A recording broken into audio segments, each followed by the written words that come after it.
Ha acabat, Era més fresca que ahir. ha acabat la funció al Teatre Romea de l'Adversari i estem amb el Carles Martínez i el Pere Arquilloé. Abans que res, teniu menys d'una hora per la següent funció de dissabte. Déu-n'hi-do. Què feu mentrestant? Com us intenteu relaxar després d'aquesta obra tan intensa? Doncs mira, fem una estona a la xerrada, berenem una miqueta. Berenar una mica i que no duri gaire la pausa. Què berenes, Perquè Martí? encara estem calents, Si no és pitjor. A vegades si les pauses entre funció i funció s'allarguen massa, no va massa a favor. Però bueno, picar alguna cosa i tornar-nos a posar. Tot i això, els dissabtes és una autèntica marató. Sí. Preferiríeu que fos una sola funció els dissabtes? Sí, perquè, sí, home, per descomptat que sí. El que passa és que són molt pocs dies els que estem. I llavors, com que eren aquestes 3 setmanes, vam decidir una miqueta això, allò que dius, tens 2 dies de lliurar, tens 2 dies de festa, i dius, mira, matem una miqueta. Si hagués sigut més temps, aquest dia parlàvem amb el Pere que no hagués estat malament començar dimarts. Fer-ne una, perquè et demana un nivell de precisió, això molt gros. Sí. És una funció que demana molta tranquil·litat i precisió, com si fessis un polar, una mica. És una obra que és complexa, dura, i llavors hi ha una altra cosa, que ens hem fotut grans, tant el Carles com jo, ja... Això també compta, Que No, cada però dia ens cansem més. esteu absolutament en forma. Clar, jo a la meva esquerra tinc l'escriptor, l'Emmanuel Carrel, i a la meva dreta el Jean-Claude Roman. Que, esclar, veient l'obra, no sabem si és psicòpata, satanàs, síndrome de Pinotxo... Què és? Vosaltres quina conclusió traieu del vostre...? Bàsicament és un home molt espantat. És un home molt espantat, un home que no tenia cap defensa, un nen que es va fer gran i va quedar nen.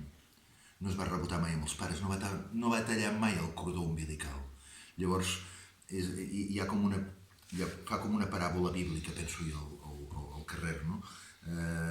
No va matar, allò bíblic de matar el pare, metafòricament. Aquest nano no ho va fer mai. Una figura potentíssima de pare, una mare petidora... Quan ho fa, per això. Quan ho fa, després... Ho fa metafòricament. No ho va fer metafòricament, ho va fer en fact. Llavors ho fa... I llavors, a partir d'aquí, clar, vull dir, és un món que no ha sortit mai en fora i quan surt cauen unes pedres així de grosses. És un personatge que és molt interessant perquè no és un psicòpata a l'ús, com entenem. Tampoc és un home que... sinó que és diverses coses i sobretot aquest context on es cria i tot això, no? Doncs que farà que... ell sempre navega allà entre aquella línia tan fina entre la veritat i la mentida, la realitat i el que no és realitat, i això fa que es converteixi en una figura que rebutgem molt i alhora ens crea una certa empatia, és una cosa molt estranya. Sí, perquè ell d'una manera molt naïf, esclar, si ell hagués tingut una personalitat, aquest nano era feliç fent de buscater, el negoci que tenia amb el pare, no? No, ell va voler marcar. Ell va voler aparentar, doncs, com un nen petit que diu quin cotxe tenen a casa teva? No, a casa tenen un Mercedes. Bueno, doncs va fer és una criaturada. Va mentir a la dona i els fills, però per extensió a tota una societat de gent que viuen molt bé, perquè són gent acomodada. Són gent que tenen negocis a províncies, però són gent arreglada. Això fa que connecti molt bé amb el moment d'ara, perquè aquesta cosa també, encara que hagi canviat molt, però està molt en voga, és molt present avui en dia, aquesta cosa de voler aparentar, sobretot a partir de mòbils, a partir d'una doble realitat, no? Aparentar una cosa i llavors quedar-te sol a casa mirant el mirall i veient-te realment com ets.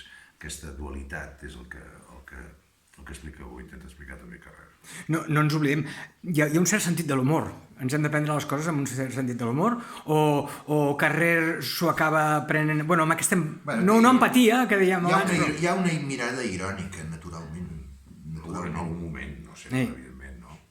Era un tema complex aquest, també parlar als assajos, perquè tampoc pots frivolitzar un tema així, ni pots fer que quedi massa prim, però sí que ajuda a descompressionar l'espectador, i a més és que és tan inverossímil la història, és tan increïble, costa tant de creure, crea una estupefacció tan gran que arriba a provocar riure, el que realment li passava a aquest senyor, el que li va passar a aquest senyor. Aquesta sèrie de coincidències que fan que no donis crèdit.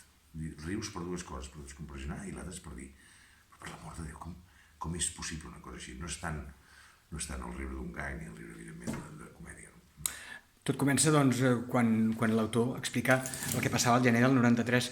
On estàveu vosaltres al gener del 93? Quin dia...